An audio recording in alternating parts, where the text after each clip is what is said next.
It was a night of explosive offenses, dominant defenses, and the other teams that were lucky enough to be on the field and watch it all happen. We got all that and much more for you on today's episode of Locked On NFL. You are Locked On NFL, your daily NFL podcast. Part of the Locked On Podcast Network, your team every day.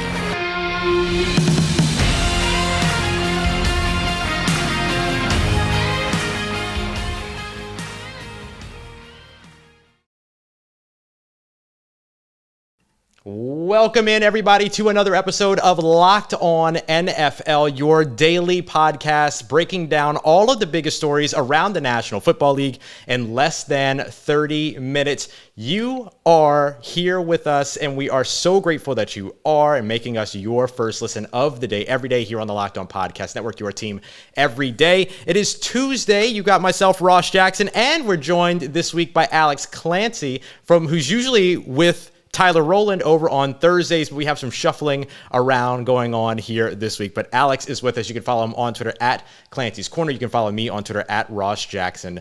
Nola, we appreciate you very much for being here with us for another episode of Locked On NFL. And today's episode of Locked On NFL is brought to you by our friends over at Prize Picks. You can check out Prize Picks, which is the way that I think fantasy football should be played. You pick 2 to 5 players. You choose whether or not they're going to come in at more or less than their Prize Picks projections, and then you get those right, and you can win up to 10 times your entry. It's that simple.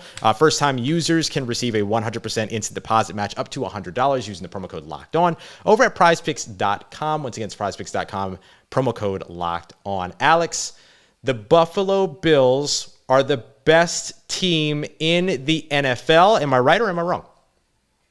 Through 2 weeks, you're right. I mean, they beat two completely different teams. Stefon Diggs is always open. It seems like the NFL allows them to put 15 offensive players on the field at one time because it seems like somebody's always open. Gabe Davis, their bona fide wide receiver 2, out for this game, and Stefon Diggs just had 12 receptions, over 130 yards, and 3 touchdowns. Like, he was sleepwalking through this game. So to answer your question, yes, and it's not fair that an offense that good has a defense that good as well. It doesn't seem like there's a true weakness to this team unless it's the run game, but they don't really care about it.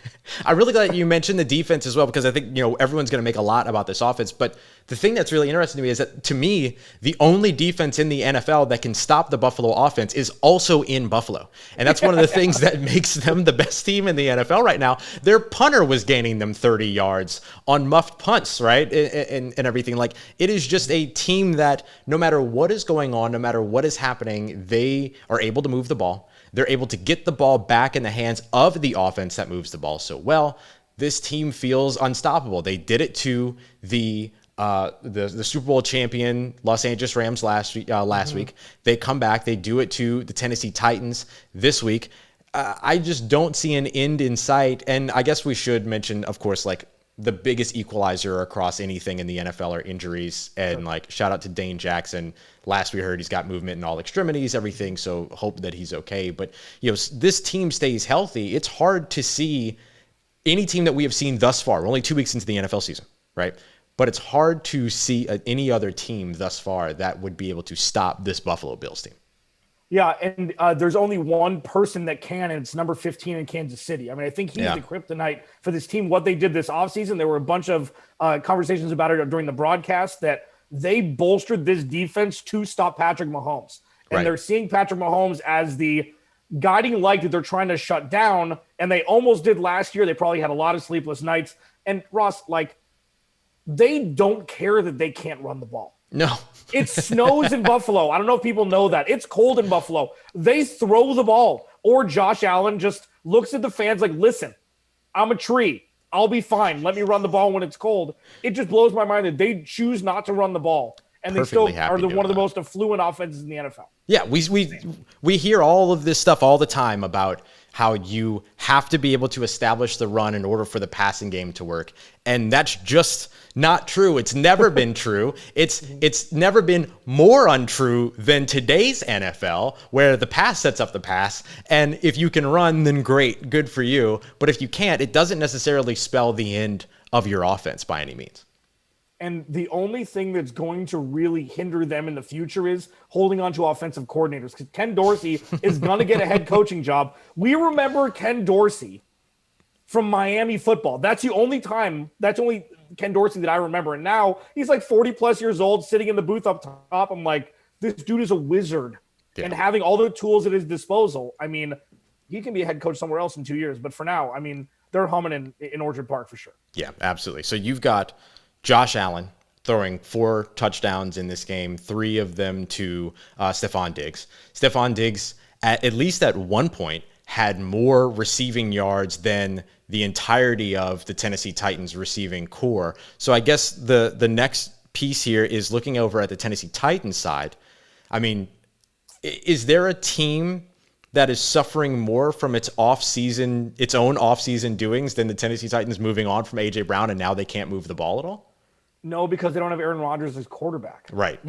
Otherwise it would be Devontae Adams. Right. Yeah, good point. Right. So, I mean, Ryan Tannehill isn't as bad of a quarterback as he looks today. But You don't want Ryan Tannehill to be down 13 or 14 points, expecting him to bring a comeback, especially with Derrick Henry pretty much being null and void in this. And like trading A.J. Brown to get a younger, although very talented replacement is like 2 magnets with the same side going at each other. Like you're not gaining anything by not giving A.J. Brown an extra $4 million a year, which is what the discrepancy was, I think. And What was your bold prediction? I'm going to shout out Ross Jackson-Nola. Bold prediction to start the season was? My biggest bold prediction to start off the season was that by the end of the season, would we not be talking about Derrick Henry as the best rusher in the NFL, the best running back in the NFL? And it certainly through 2 weeks doesn't look like that's going to be the case.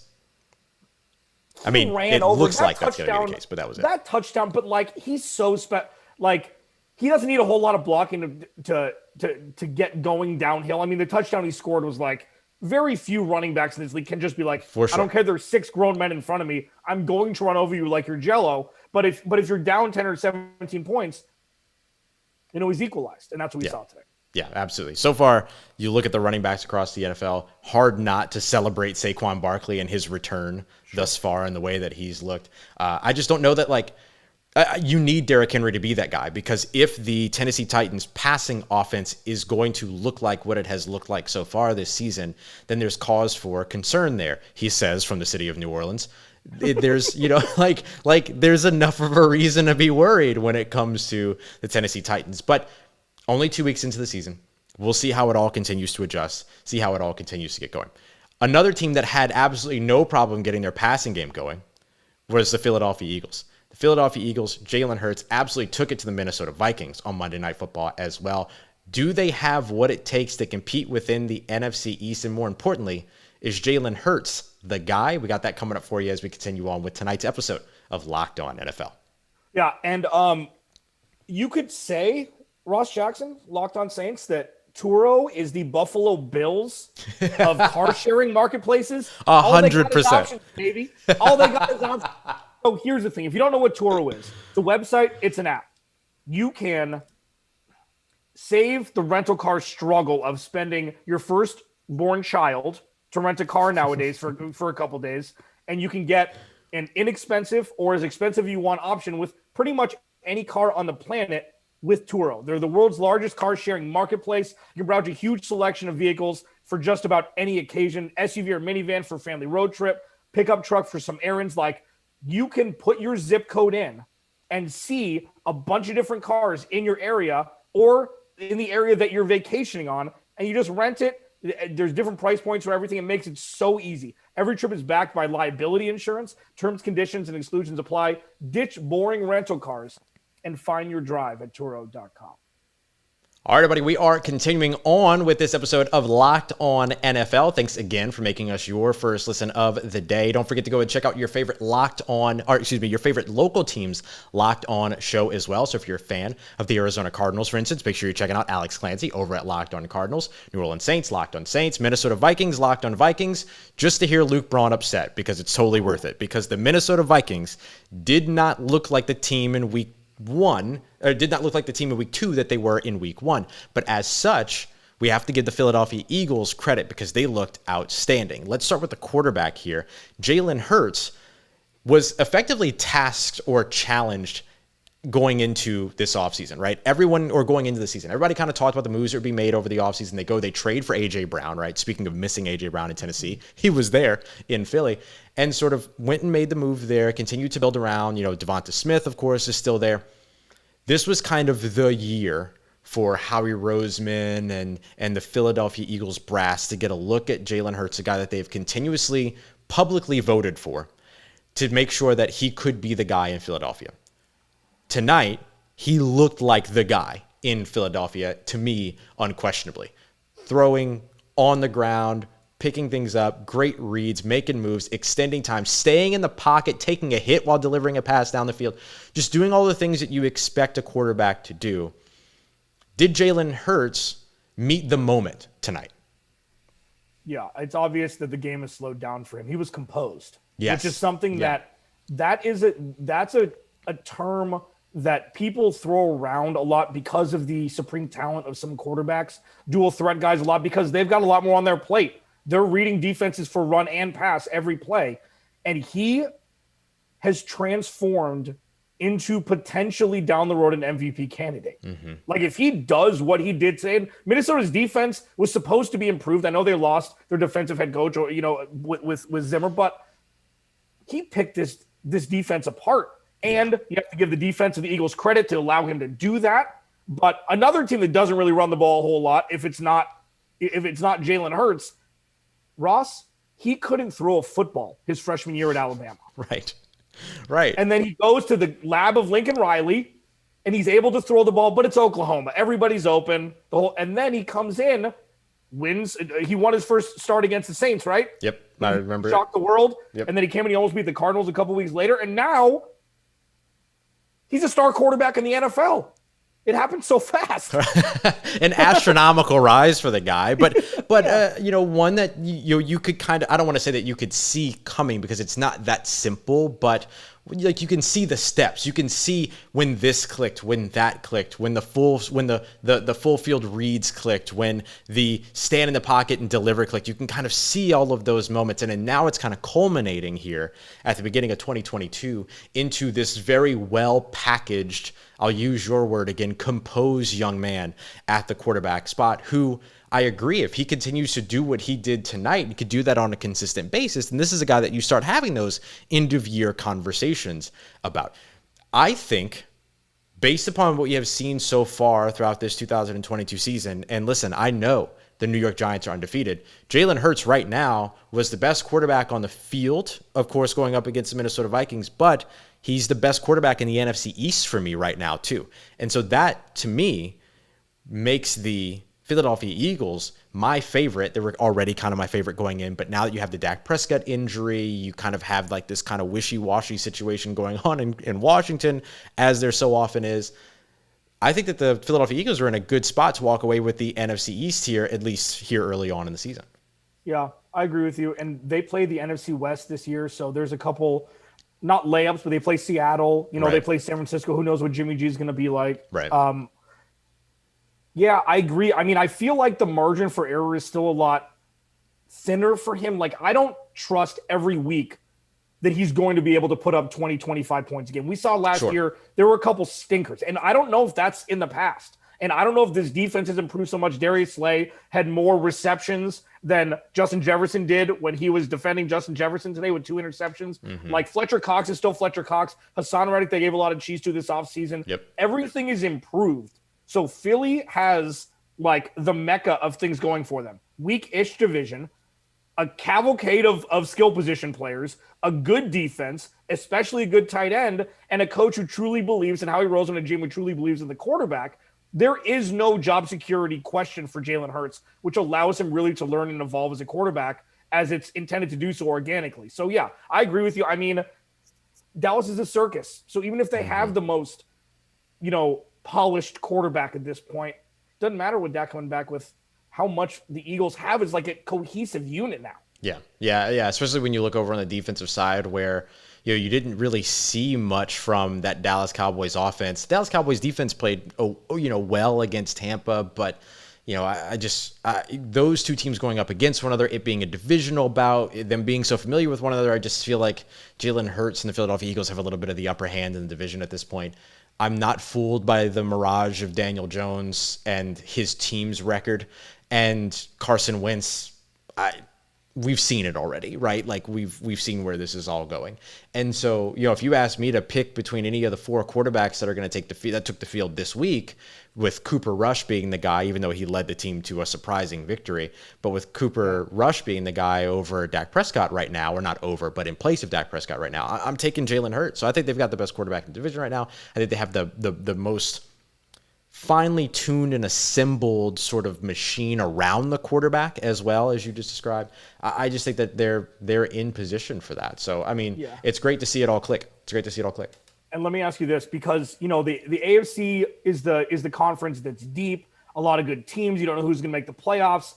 The NFC is going to be deep in a very different way. Like, there's going to be a lot of teams that make the playoffs at 9-8. Right. And like what San Francisco did last year. So many teams are 1-1 and they played completely differently in the first 2 weeks. Yep. The Rams, the Packers, Minnesota, Philly, New Orleans, Tampa Bay. Like, it's going to be weird. It's not going to be as sexy as the AFC, but it's going to be weird. And there's probably going to be 11 or 12 teams that are going to vie for those 7 spots, which it's going to be ugly, but it's going to be fun. You're just going to have this NFC logjam of mid. That's all it's going to be, is this mid logjam, and how weird that conference is going to be. Coming up next, speaking of the sort of polarizing starts that we've seen some teams have, some have had surprising starts for better or for worse. Our own Locked On network here posed the question, who has had the most surprising start to the NFL season thus far? Alex and I are going to give you our answers as we continue on and wrap up today's episode of Locked On NFL. Oh, Prize Picks has changed my life. I love Prize Picks. It's true. PrizePicks.com. Okay, another app. Like, what Prize Picks does is it makes it very easy to quantify, according to their projections, what you think a player will do or won't do. Like, Justin Jefferson's over-under was far higher than his actual output from tonight's game. So you go to PrizePicks.com, okay? You can pick 2 to 5 players, and if they go more or less than the Prize Picks projection, which is usually a half, so you go over under, and you can win up to 10 times your money on a single wager. 2 to 5 picks, over under, 10 times your money. And it doesn't just do NFL. I mean, NBA when it comes back around, Major League Baseball in full swing, NHL is right around the corner, PGA, college football every Thursday, Friday, Saturday, Sunday, Monday, Tuesday, Wednesday, it seems. PrizePicks.com has you covered. Safe and fast withdrawals, which is huge, and entries can be made in 60 seconds or less, man. Like, this is super simple. Download the PrizePicks app or go to PrizePicks.com to sign up and play daily fantasy sports. First-time users can get up to 100% instant deposit match bonus, up to $100. Deposit 100, get 100, deposit 50, get 50. Don't forget to enter promo code LOCKEDON at sign up for an instant deposit match up to $100. And just remember, there's only 30 states right now that it's operational in, but I'm sure that'll grow in the future. For those that are lucky enough, go to PrizePicks.com right now.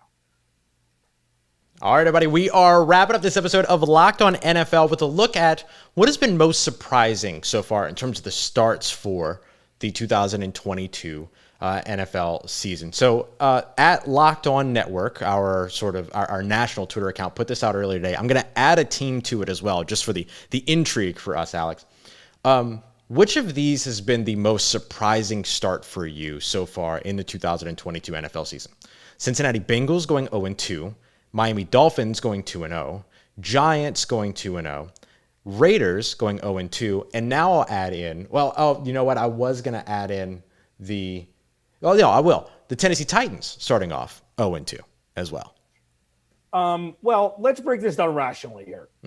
It's the Cam Newton effect. People think that the Super Bowl hangover is for the team that wins. It's for the team that loses, that really feels it early on, usually. Okay, unless you're Patrick Mahomes. So I'm negating that one. The Giants played against 2 offenses that played terribly. It's what Tua did on Sunday to rectify the Minka Fitzpatrick calling his agent saying, get me the hell out of here, after the Ravens put up a 50 burger or whatever it was, Hollywood Brown, Lamar Jackson, like that. What Tua Tagovailoa did was shut every single person up, including me, that didn't think he was able to feed 2 of the fastest wide receivers in the NFL. And he not only did that, but they had over 300 yards, I think, receiving combined, a whole lot of touchdowns, including the game winner to Jalen Waddle. Like that Great above catch and by beyond. Jalen Waddle, by the way. Yeah, and in a division that is looking for suitors to challenge Buffalo, you don't want to play Miami right now, even though it's the least like scary place to play unless you're Tom Brady. Like, to me, it's Miami. To me, it's Miami. Yeah, I think Miami is as 2-0. I mean, Tua throwing 6 touchdowns. I never thought I'd see it.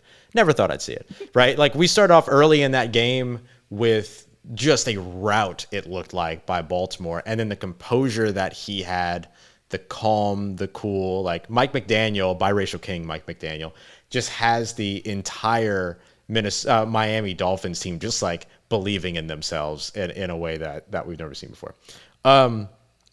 I was gonna go with the Cincinnati Bengals, but I like your reality check there about who the Super Bowl hangover is for.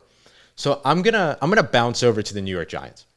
Okay. The New York Giants starting off 2-0 is something that I did not expect at all. And I know that they haven't played like the toughest schedule or anything like that. I mean, the New York Giants beat the Carolina Panthers, who like kind of have a quarterback, and then they were carried on the shoulders basically of Saquon Barkley in their first week's matchup and everything, which wasn't a bad deal. But I'm surprised. I mean, I thought that it would take a little bit more time. I was a big time believer in Brian Daboll and where it would go. But for me, it was like, as long as Daniel Jones was the quarterback, I had very low expectations for this team. And this is a team to me that, like, if they went 2-0 and then finished the season 2-15, I'd be like, yeah, of course. Okay, that makes sense. You know what I mean? But for them to just start out and like come out the gate like this and establish this identity so quickly and be able to be this team that they've been thus far, I like it. I like what they're able to do, and I like the way that they've sort of proven it all, proven me wrong. In that way, especially with me being a very much like not Daniel Jones believer. The Raiders are close in there too, because I thought they'd take a little bit of a step forward. But for me, it's like I could see them being 1-1 considering their opponents in the division and all these other things. 0-2 is only slightly surprising, so I wouldn't get too all up into that one. So I'll take the Giants in their fast start. Yeah, and with the Giants, like, he's a watered-down version of Eli Manning, and I don't say that as a slight. Like, Daniel Jones, I call them oh my God moments. Daniel Jones has had some oh my God, where is that more of? Right. Where is that?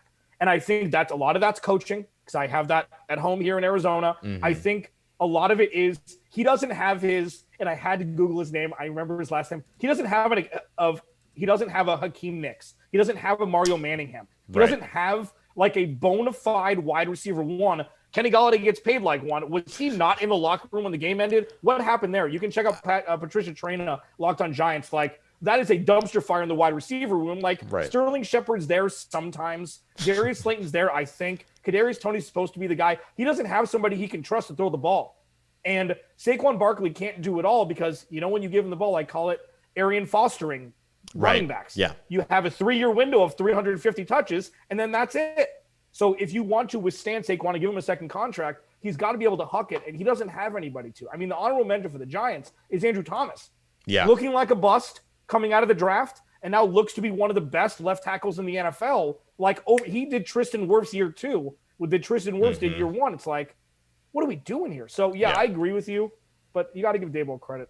100% have to give him credit. And the culture has been very different and everything with him as well. Like, there's, with the exception of that wide receiver room, it seems that everybody is so bought in and just really excited about what it is that Daboll is doing there. And so I think you take that. And if Daniel Jones is able to say, hey, I can do it with these guys, then, they reinvest in that wide receiver room this offseason. That team takes another step forward in 2023 if Daniel Jones earns that next contract. So lots of different ways for that to continue to improve. All right, every Tuesday here, Luke Braun and I usually do our biggest Yike moment of the week. Alex, though, gets the pleasure of joining us for that today as we wrap up the show. So we got a couple of minutes here. Alex, your biggest Yike of NFL's Week 2. Second one of the second half through the punch-out Byron Murphy scoop-up score touchdown for the Raiders. Yeah. This is low-hanging fruit. I understand. I popped at least 2 vocal cords. I know you're the musical theater, background theater guy. How many vocal cords do people have? Like, Not enough. Don't go popping them because There was you're not quick. It was a wide range of emotions that I was witnessing watching the Arizona Cardinals and their comeback against the Raiders. Like, how do you let that happen? Ugh. With the pedigree that Josh McDaniels has, they weren't on the field offensively for 45 minutes of real time at one point. And I just don't – that's it. That's insane. That's it. Yeah, that's insane. It for me. That's a great one. For me, I'm going to go with the Cincinnati Bengals offensive line because come on. Come on. Like, they last year, they didn't invest in the offensive line as much as most folks would have liked. But they go out there, they get the wide receiver, and then they make it to the Super Bowl, and then everybody goes, see, told you it was okay to not invest in the offensive line or to find another way to do it.